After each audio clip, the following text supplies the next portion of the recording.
Welcome back to CAHPERD Chats. It's ho ho ho season. I'm Brent, Executive Director of CAHPERD. So, Christina, what is one gift that comes to mind that you received as a child? I have one that comes to mind immediately, and it is a purple mountain bike with a big red bow when I was probably 7 or 8. And yeah, no, it was the best thing. And in the spirit of gift giving, what is the best gift you have ever given? I think the best gift, my brain now, for some reason, shifted back to childhood. And I think the best gift that I've ever given was when, as a kid, I think everybody's used popsicle sticks to make something. Yes. And for the longest time, my mom kept this popsicle stick jewelry box that I had made. Oh, And I don't know that she kept jewelry in it, but I don't know. We were poor. She may not have had jewelry, but it was just there. And so it's the thought. Maybe she kept candy in it or something. That's really cute. I don't know. Can. Okay. Well, there you have it, folks. Thanks for tuning in for another episode of CAHPERD Chats. Today's guest knows a thing or two about the mental side of movement and how motivation and mindset can transform not just athletes, but students and educators alike. That's right. We'll hear strategies, stories, and insights from someone who has spent a career helping students and athletes reach their full potential. It's an episode full of inspiration, practical advice, and a reminder of why mindset matters in every part of life. So let's go with this holiday show and some ho, ho, ho. Tim Hamel, we're thrilled to finally have you on CAHPERD Chats. Your work in kinesiology, sports psychology has impacted students, athletes, and educators across California for decades, and we're just really excited to hear your story. Absolutely. From teaching a wide range of courses to consulting with athletes at every level, your career has been so diverse and inspiring. We're looking forward to diving into your journey and learning a little more about what drives you. So let's just jump right in and start at the beginning. Tim, what first drew you to kinesiology and sports psychology, and more specifically to helping others understand the mental side of performance? Yeah, appreciate you both doing this and having me on. Those key words that you said, like impact, I don't, it's a weird feeling, but to answer the question, I first have to go back to like my family dynamics. I'm the youngest, so I have three older brothers, and they're right in a row, and I'm about 4 to 5 years off the closest one to me. And I always found myself like at the dinner table listening and observing them and the dynamics between my parents and them. So I always kind of brought that with me, and as I evolved. So my environment played a huge role in where I am now, specifically with sports too, and then the kinesiology, sports psychology side. I'm a big family based sport guy. My dad, my mom, and everybody was very sport based. So I was naturally, I think I gravitated like a lot of people in the physical education world and the kines world and health too, and all our aspects of capered or health and recreation and dance that we just went to the movement and sport. So movement was a huge part of my life. The lights of the street lights went on. You came home. That was totally natural for me. Um, but specifically, I do remember. It's weird that we used to watch like Mary Tyler Moore show, and then I think the Bob Newhart show came on. And one time, the Bob Newhart show he was a psychologist and he was consulting athletes. And one athlete he was doing really well, and the other athlete was doing very bad. And they would both say this doctor helped me really well, and this doctor's not helping me. But I've always resonated with that image that I've had, and I think that helped me with the observing and the listening skills. So that's how I kind of evolved the psychology, and then the psychology to understand, and the kines part to understand like what makes people better. That's it. I've always been fascinated what people do better, why one person's driven and another person's not, and just trying to teach that. Because I believe that your thoughts dictate how you behave. So That's kind of like the overall perspective that I can give. Again, the background of having, observation and listening skills from being the youngest helped me out a lot, and the competitive side, Yep. because I've always all I did as a kid was want to beat my brothers at everything that we did. So Yeah. that played a big Yep. part in what I guess who I am. Yeah. Yeah, it's interesting what impacts us, right? Even if it's TV shows or what sticks with us throughout time. And so you've taught everything from motor development to stress management. What's your favorite part of being in the classroom and guiding future educators and coaches? I give a lot of credit to the curriculum itself. I think it's just the natural the flow that is with movement and the stress under pressure. Um, and I think that curriculum drives me to make a lot of connections with students. So I think it's definitely the relationship part. I don't know if I'm gonna, you know, say anything revolutionary, but I think it's my story. So I think the impact is real for me. And just the curriculum itself, the stories that I have that are connected to the curriculum, which to me makes the relationship of the student and or the athlete itself. I think you can ask my kids, sometimes we'll be in Pismo or something, and and somebody will go, "Hey, Hamel," and I'll like look around across the street, and like I'll look at my kids and I'll say, "Man, your dad's famous," and they'll just roll their eyes and all. But I think just the impact to establish relationships and try and help people realize their dreams. I think to me, as an educator, that's really big. That's really pushes me, and the challenge of that to, get an 18 to 23-year-old kid to say, this is my dream, and I can be a part of it. And I know the steps you're going to take, and I know how tough it's going to be. So just let me be a part of it, and that helps me. That really excites me about doing this, and especially like sharing my failures. I think when people like students and people, you're in your classroom and that curriculum and you talk about your failures, I think that really makes a big connection to people. And then obviously for me, being at Fresno State, being alumni of Fresno State has a direct impact and connection to the people because I can just say, yeah, you know what? I used to live across the street. I worked at the Piccadilly Inn right across the street. I know what it's like to work till 2 in the morning and have an 8 o'clock class. So I understand you're tired, and so was I. And so that's a big thing to me is making that connection, and establishing the right relationships and helping somebody be a part of their dream. That's big for me. Yeah, that connection you build with students inside and far beyond the classroom really speaks to your impact and translates into your work with the athletes too. And you've worked with athletes at every level, from college teams to professional baseball clubs. What are some common mental hurdles you see athletes face, and how do you help them overcome them? Yeah, I think I've been fortunate to work with some of these people, these athletes. And I credit that to my mentor in grad school was past Dr. Ken Revisa at Fullerton, who just saw something in me, who gave me the chance and gave me the opportunity and believed in me. But what really is about elite performance is you have to accept the failure that's going to come with it. And I'll just take like sprint car racing for example. I mean, the season is from February to November, and they're racing almost every weekend.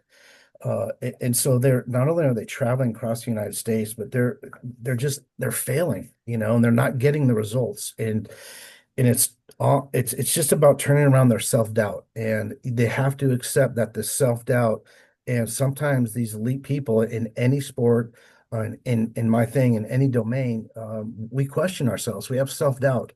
And we have to kind of accept that that's part of it. We have to understand that and examine that self-doubt. Is it really what's going on? So you have a lot of strategies that you talk to them about. So what I kind of mentioned is it's the grind of it all. So I think the self-doubt really resonates with me and with people. And it shows like kind of like the human side of this, that Mhm. this is part of becoming a champion. And I always tell them, like, you have to understand how to lose first, and then you eventually win. And so that this losing part of it and the self-doubt that you have is a normal part. It's not, you don't like it, but you got to study it. So nowadays there's so much stuff on social media, winning podcast, this podcast, that, everything. And Tom Brady said this, and it's true. It's just like when you're in it with these athletes and with these teams, it's real. So the self-doubt, all that, and the grind of it's real. So you just try to understand their perspective, where they're coming from. Well, you know what? You're on a winning podcast right now that Yes. In case you weren't aware, the most professional and award winning. we made up our own awards, but we're award winning. Yes. So, all right. Was there a particular moment in all of your time, a moment or a student that made you think, like, this is why I do what I do? When as I mentioned, when I think when Ken Revisa gave me the opportunity to teach a stress management class at Cal State Fullerton, and I was like, I don't know, 24, 25 years old, and there I am in front of 18 to 23 year olds, and I started talking, and I just remember like these students were writing down notes, and I thought, wow, this is kind of neat. Like I'm saying something and they're writing it down. I'm like, wow, that's pretty cool. So that is a vivid memory I have. Um, so I just kind of think and resonate about those moments. But I think even more importantly, again, it comes back to the background. I'm pretty much an introverted person. And so it was tough for me. It was really hard for me to come out and be, a speaker and all that. But I think not, someone showed me the path to it and said, "Hey, this could be you if you like really believe in yourself and all that." But again, I think it starts back with your family, the way you were brought up. I think they are teachable skills, but you have to have somebody that truly believes in you and knows what it takes. And so that was really important to me, to have a huge mentor. And I always tell my students, like, name your fifth grade teacher, name your fourth grade teacher, and I'll sit there and I'll name all my teachers that I've had, and it was pretty powerful that they remember that. And I'll say, you see, these people made impact on me, so I'm trying to make this on you. So all those little things, that go with it, but I think ultimately is having someone believing in you. Yeah. It's incredible to see how those early affirmations and seeing students take your words to heart shaped your path as an educator. And that lens really carries into your research too. You've contributed to research and writing to the field, articles like Successful Coaches, Views on Motivation. As a coach myself, I'm curious, what have you learned from studying great coaches? Uh, it number one, it's the preparation that they have, that, and then again, it's not nothing new, but when you're in it and you see it and you're with these athletes and these and with the professional athletes, like you have to see the preparation. There's so much sacrifice that individuals give up, Mhm. they give up so much family time. So again, it kind of goes back still to, you better have a very solid support system that understands that, you're going to be missing a lot of things. You're going to be sacrificing a lot of things in order for you to achieve and your team to achieve greatness. Mhm. But there's nothing more stronger, I feel, than watching someone prepare for something, in everything they do. So that's like the process that they talk about. Um, so and they got to understand that, it only pays off for like one team. Mhm. So many people give all of this effort and time and all, structure and preparation, and it only benefits one team. So, you got to yeah, they have to understand that it's about leadership. It's about trusting people. It's about all of those things that go with this whole thing called the process, that, you know, my mentor Ken Revisa and like Nick Saban's and all these great coaches talk about. Um, but it's full on preparation for the moment, and you can't substitute that, and the power and the strength of that. Yeah. Many of our listeners are teachers or coaches. What lessons from sports psychology can educators apply to help students stay motivated and confident in PE or in the classroom? Um, I often talk about in classes, you have to start to understand people now. It's great, like in the PE option, and sports psych, if you're going to be a coach, like you played that sport and your PE option, you played probably at least one sport or maybe a couple sports. So you're going to know kind of how to teach it. We'll give you techniques and strategies on how to set up a learning environment, but you're going to know how to do it probably. But what you might not understand is, where the person's coming from, where that kid is coming from. That kid might be really hungry in the morning. So you have to understand a little bit about that person. Mhm.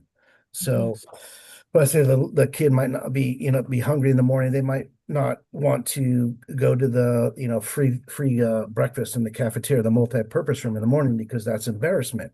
Their dad, mom, someone said, we don't hand out free stuff. We don't get free stuff. Well, you have to understand the impact of that has on the kid. Yeah. So I tell my kids just step away and see like and go panoramic. So step away from the actual sport, the physical education part, and really understand that kid. So I think studying about personality is really big. Piaget, Erickson, Hellison, I'll mention a little bit later, but understanding, where these kids come from. And I take a lot of pride that I have my students, they'll say, yeah, I want to go back to where my high school was. I want to go back to, and Brent, and I know Christina where you live, but Brent, we're Central Valley and we have these small towns. Um, and I have a lot of first gen students. Okay. And a lot of my students have worked the fields, and a lot of their parents are migrant workers. And so it's a big deal to become a teacher, honestly. So they go back to their hometowns, these little hometowns around us, and they can be tremendous role models. And so they understand how these kids grew up because they grew up that way. So I take that, to understand that, you're going to teach them the sport. That's great. But you're also going to teach them about, how to use education as a way to empower other people. I don't say get out, I just say use what you're given to give to the community. I kind of stay away from giving back. I just say continue to give to the community. Okay, and you can start that, man, and that's powerful. So understand a little bit about personality and how the kids are nowadays. So that to me, that's important. Yeah, I really agree with that sentiment because I've kind of always said too, just because you're knowledgeable about a sport or what, it doesn't necessarily make you a great coach. So I Mhm. love how you bring it back to truly seeing the individual and helping them build that inner drive. And that mindset shows up in your professional relationships too. You've presented at the national conferences, worked alongside leaders like Dr. Wade Gilbert. How has collaboration shaped your work and your approach to teaching? Think collaboration, it just challenges me. I always tell, my students, there's someone better out there than you, and that's Mhm. okay.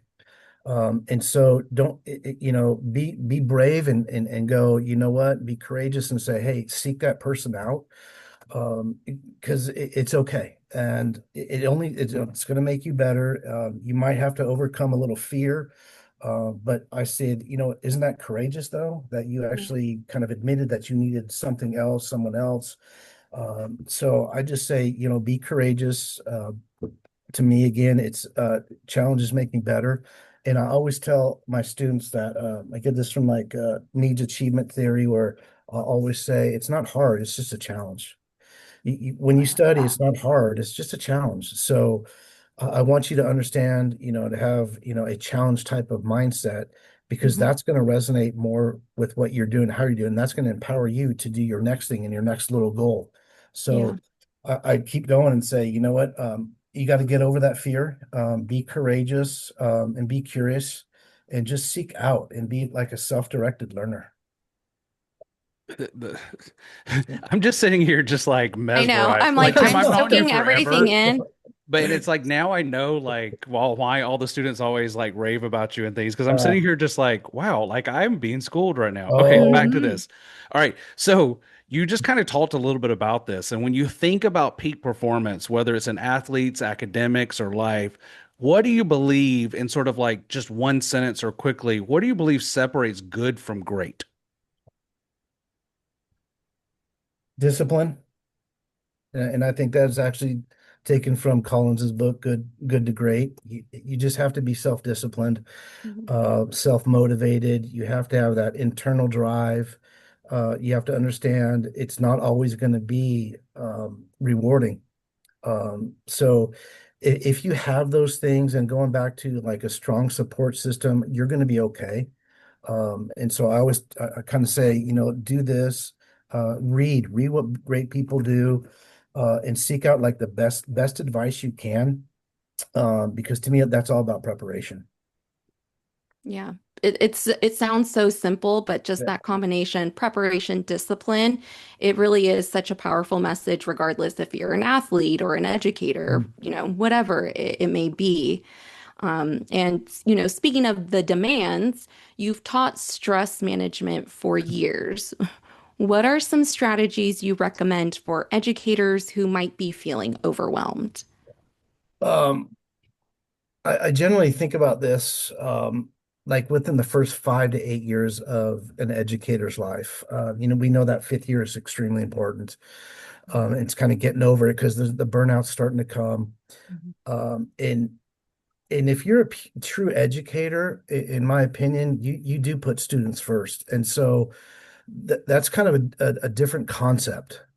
Yes. So when you put other people first, like the students first, number one thing that I've noticed in my life is my health deteriorated. And I cared, more about other people than I did myself. And you hear this is kind of, you hear this a lot, like, you know, my personal advice would be continue to exercise. We know all the benefits of exercise from the health perspective. We know this, but continue to exercise. But I think also really what's really more important, what's as important is like have a professional network outside of the school. Yeah. Inside the school, you can be again like Brent, like like there might be only one health teacher, at the school. There's one PE teacher, and they're going school to school to school, and they don't collaborate with any PE teachers, and so that to me, um, really hurts the mind. And I tell them, hey, get together with a network. Can you have a support system? Outside, who do you know in your graduating class that's a PE teacher? Where are they? And just contact them, because I feel sometimes they just get isolated. And yeah, sometimes the teacher mentality, I know it was for me for a long time, was, I got this, I can do it. I'm the only one that knows how to do this, and so I get in that bubble of like, I'm the only one that can get in, but I want you to get out of it. So I say you got to do that, man. You got to exercise, you got to have a support system, you got to have a strong uh, community outside. And then obviously, definitely you attend workshops, you attend professional developments, you attend conferences, because that resonates with you and it gets you back on that mindset of, okay, this is why I did it, because we forget why we do it because we're so ingrained, and what I found myself doing is just driving curriculum down. It was like curriculum, I lesson plan this, and like I lost a lot. But I think that's what a first your teacher does, or first 5 to 7 years, at least for me, I kind of did that. So I'm older and wiser now, so I kind of instill that on my students. We'd like to take a moment to thank one of our diamond sponsors, HealthSmart. Health Smart is a nationally recognized skills-based health education program designed to give students the knowledge and tools they need to make healthy choices throughout their lives. By providing evidence-based curriculum and comprehensive resources for educators, HealthSmart supports schools in creating safe, effective, and inclusive health education environments. We're incredibly grateful for their partnership and generous support of CAHPERD. Thank you, Health Smart. Tim, you've been involved with CAHPERD for quite some time. How did you first get connected with the organization? When I was here at Fresno at '01, I think that was my first conference I attended. And it was definitely '01-ish, right around that time. I think, man, it had in conjunction with Shape in San Diego. It might have been '02, '03 or something like that, but I'm pretty sure it's close to '01. Um, and then to actually get involved was I owe all this to Darren Kitchen, JKK's husband. Mm. So he got me involved. I went to I think I was elect for higher education way back when, and from that point on, just always wanted to get involved. Um, uh, my my personal philosophy here is as an instructor in the kines PE option and also the sports psych, I believe you should be involved in the profession that you represent. So all my students, I tell them all the time, this has been my growth, my journey to all this, being involved. On board of directors, showing them the importance of volunteering, and just being a part of organization at CAHPERD. And I also do like the sports site consulting too. So I just think it's important that the students, regardless of how long I've been here, is to be a part of something that ultimately is going to benefit them. So um, all of that. So it was essentially it was Darren Kitchen, and then having the meeting all the people within the 20 years, 25 years almost that I've been here, and having them understand and trust me. So that was big. And you have served on several different professional boards and memberships and councils and things from like the Mayor's Fitness Council to Fresno Alliance for Physical Education and Athletics. Why is community engagement so important to you? Um, because it says something about who you are as a person. I think it was always instilled in me at a young age to be involved. I remember going into the garage and on our workbench, I saw a trophy that my dad had, um, and it said Toastmasters International. I'm like, I don't even know what Toastmasters was, but I asked him. He said, "Yeah, it's a public speaking club and all that stuff." I'm like, wow, you do that, and so he was involved. I saw my brothers be involved, and so it was just kind of like a rite of passage for me as the youngest, little Hamel, just be involved in something. And so it's just always been a part of me to be involved. And again, I tell my students, like, it's so much bigger than you. You'll get so much Mm. more out of it. And then you tell the stories and all. So, but I teach in my PE class, kines class, intro to kines. I introduce like Don Hellison, and I talk about, well, Hellison's one of his levels is called outside the gym. So, it's great that you have this inside the gym part. It's great that you can be a PE teacher and all, but what are you going to do outside? Okay. Mm. Well, how are you going to take this outside to the community? So we talk about the WISC model. We talk about, being a part of Speak Out Day, which was awesome with Brent years ago, and learning about LCAP. So I teach him about LCAP, and I teach him all about these things. But I think more importantly, I teach him. I try to inspire them to vote. Okay, and I'll tell them I don't care what political party that we don't have to discuss that. And if you don't want to do it at a national, a federal level, start with your local, because you tell me you want to be a role model, you want to go back, as I was saying, to your local community.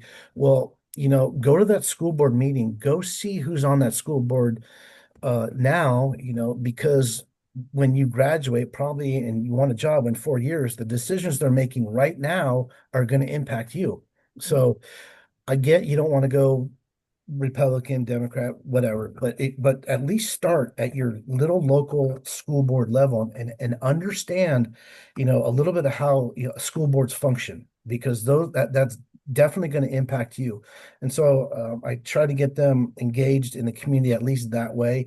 Um, as we know, be an advocate in your own classroom, have a community, the PE day, the parents come, all that stuff is wonderful. So encouraging that and seeing like Will Potter do great jobs and doing that and promoting that, I think, being an advocate for your own classroom and your own community is the beginning of the community itself. So, Real Yeah, quick, and real quick, Tim, you mentioned Speak Out Day. This is yeah. totally off Oh, script, but that first Speak Out Day that oh, we all went to, it literally was Tim Hamel, Cindy Lederer, oh, Marcy Pope, James James, Clemmer, and myself. And then all of us at that time had not, I think I was the only one who was president-elect. And then you look Robert, at over after that time, Tim becomes yeah, president, Cindy becomes Cindy, president, Marcy's president. James becomes president. Like all of these people become president of Capered and get involved to higher levels because of everything you're saying, like just being involved and giving back. And yeah, it's a full circle moment when you realize exactly what he's saying yep. happens to all these people, And so, okay, back to yeah, this. no, I Sorry. Yeah. mean, yeah, I mean, I can talk about that the whole trip. Yeah, yeah, Well, no, and it's just a reminder of leadership isn't confined to a classroom or a gym, so that's great that you mentioned that. But building on to that, what do you hope your students and colleagues take away from your approach to teaching leadership? I think, um, just do it. It's okay if you fail. Yeah. Um, people say, be vulnerable, all that, and I understand that impact. And there's going to be people that will see something in you. And just like a good coach will say, do this, and the athlete will go, I don't know how to do it. I'm like, trust me here, do this. Just like an educator will do the same thing. To me, it's the same. So I just say, you just go for it, just try it. Just put yourself out there. Um, and you will be fine. Even if you don't go further, you just tried it. I get a lot of kids that just are afraid to do things, whether that's upbringing and all that stuff. But what you just try to do is say it's okay. You're going to Yeah. be fine, and be patient. Number two thing is probably like be patient. Someone is there willing to give their advice. It takes time to evolve.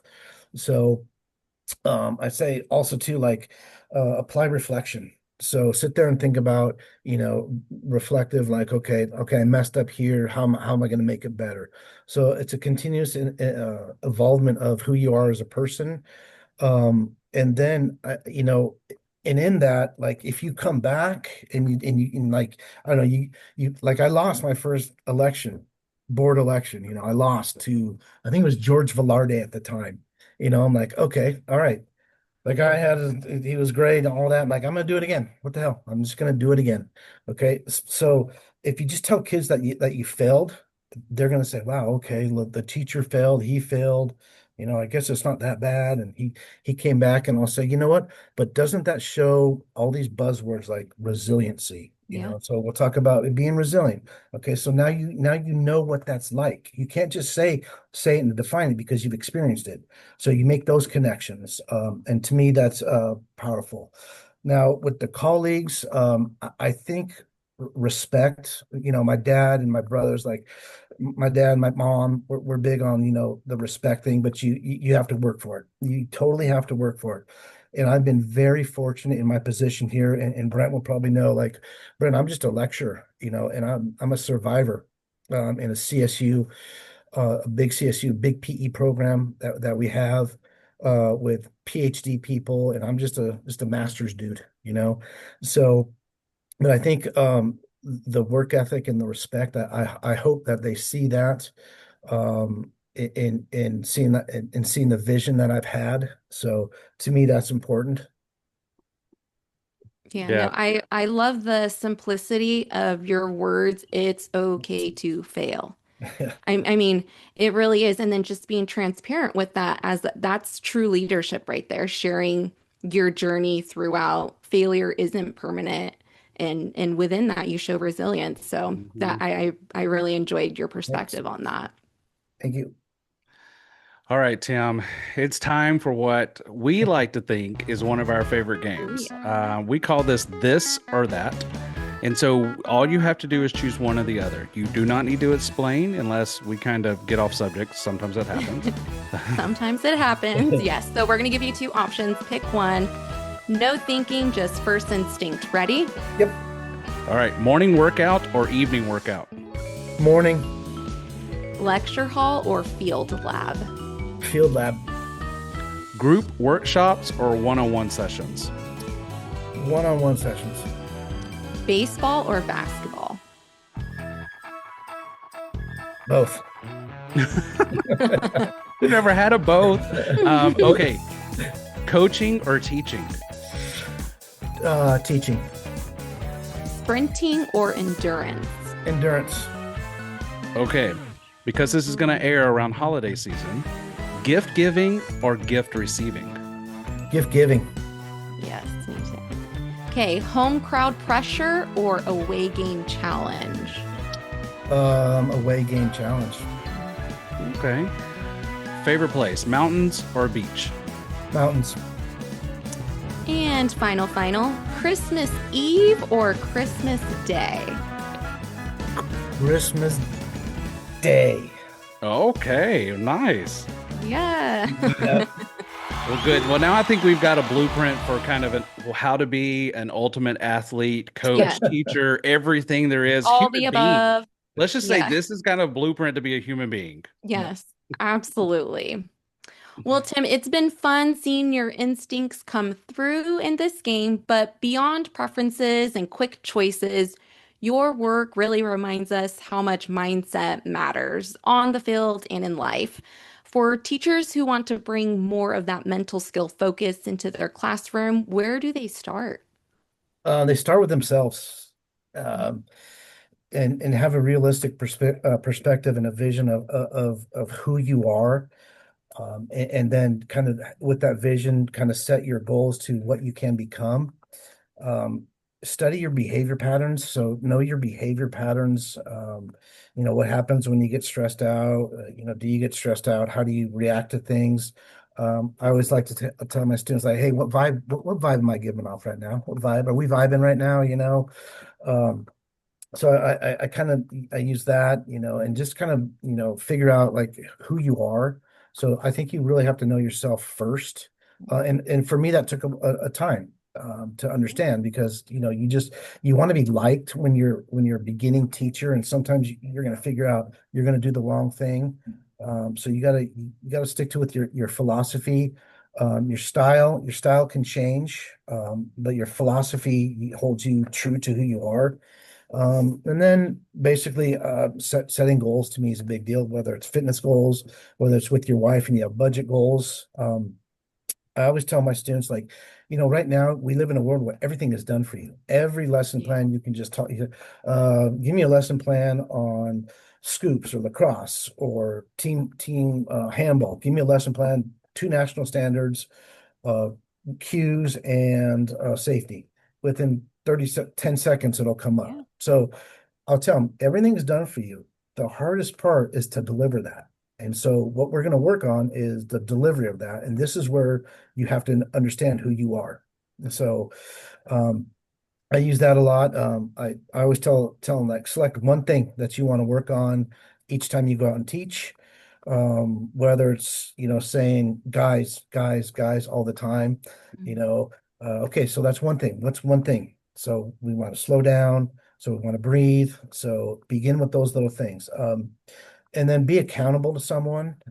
Have a buddy in the class that gives you great feedback. Everyone I still say, we still have that word constructive criticism. And I'm trying to change that. Like, it's just feedback, because when I hear the word criticism, I'll get very defensive. So here's the feedback. This is what did you think about it? I ask more questions to my students, because they already know the answer. They know what they did well and what they didn't do well. So I'll ask them, and then we'll just kind of guide it. Um, and sometimes you start with the reason why you cannot accomplish something. So, Yeah. like, tell me why you can't accomplish this. What's going to get in the way? And so we kind of break down that, and we talk about that. But I think just knowing who you are and your behavior patterns, to me, is key. it's very clear that like everything about you and the pride, your pride comes from seeing others kind of be successful and Mm. being involved and how you can guide people and really, spark so much within students and within others. And like I've said, I've known you for so long now, and just actually hearing you speak now, I don't want to say for the first time, but really, I'm just like, gosh, I am just like soaking that. Maybe it's Yeah. just the when it is. I'm just soaking so much up right now. Well, thank you. But you've been a part of Capered for years. So, what does being part of that professional community mean for you personally? Uh, it definitely professionally best decision I've ever made. The way I talk about capered is, you can have your PhD, you can have your EDD, you can have a master's, you can have just a teaching credential, and I don't mean just, but a teaching credential. Um, and then you get into the room with people who understand what it truly is to uphold a mission of an organization. And I've never really felt a part of that in a lot of the things that I've done. So to me, that's what it's about. It's about people who truly care about the an organization and fulfilling the mission of an organization and growing the organization. As you both know, it's again, I go back to my students and tell them, so I've been a part of this organization for, I don't know, 25 years, 24 years now. And Brent, you've given more hours than I have, and I've given a lot, you know. I mean, you just say that you've given these hours, and then, oh, how much did you get for it? And like, this is volunteer. This is all volunteer, man.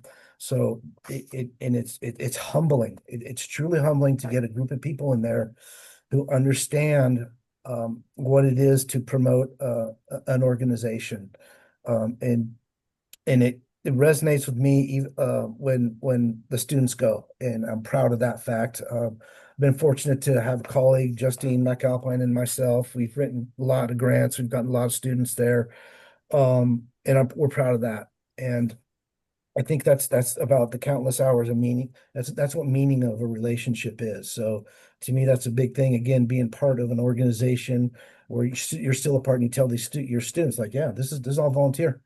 Uh, but the lifelong friendships that come out of it, even now, um, like Brent, we're on these group chats like every like 4th of July, Thanksgiving, Christmas, Veterans, and they'll pop up, and they're Halloween. I'm like, oh my God, they're there, and we'll go back and Yeah. forth. And that's meaning to me. That's relationship. Um, and to me, that's humility in the act of selflessness. And so you get those people at the table, and you sit back and go, damn, these people care, man. They Yeah. care a Yeah. lot about this. And it's invigorating, it's fun, and it's hard, and it's frustrating. But it's so worth it. So, Mhm. and I keep these on my desk. I got on my desk here on my little pens. Where's the got my things? I got my pens, my capered Nice. Mhm. thing, my capered pens, got my leaders, my new gear, got my gear. Yes.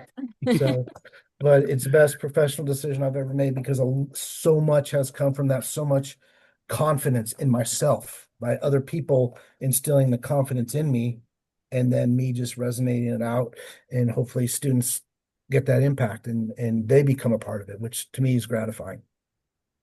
Yeah, I mean, hearing you not just highlighting that, but just throughout our entire conversation, it just really highlights the impact one person can have, not just on students, but on an entire professional community. And that's exactly, what Capered is and what part of that mission is. And Tim, just thank you for sharing Well, your insights, your energy, your perspective, everything. Like Brent said, we're just going to soak everything up. And I feel like we could be here for hours taking notes down. I did. I felt like this is a Southern phrase, but I felt like I was a biscuit just soaking up all the gravy that you were just talking because like I mean seriously, you really did show us that like physical education isn't just about movement, but it's about mindset and meaning and involvement and community. It's so much more. And so I appreciate your time, appreciate you being here with us. I appreciate you reaching out. That's a big deal for me. I mean, it's humbling. It really is. And my journey has been my whole teaching journey. I mean, Capered's been there with me the whole way. whole way. So, and that's what it means to me too. So, appreciate the time and the reaching out, that making the effort. That to me is a big deal. So I appreciate it. Thank you both. Listeners, our next episode is going to be a special one.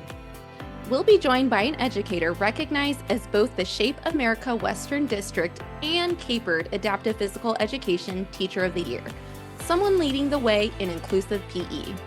Her passion and advocacy make her a powerful voice in our field. You won't want to miss it. So hit subscribe and join us next time as we talk with the keynote speaker and champion for adaptive physical education. So thanks again for listening, and until next time, keep inspiring, keep connecting, and keep California active and healthy.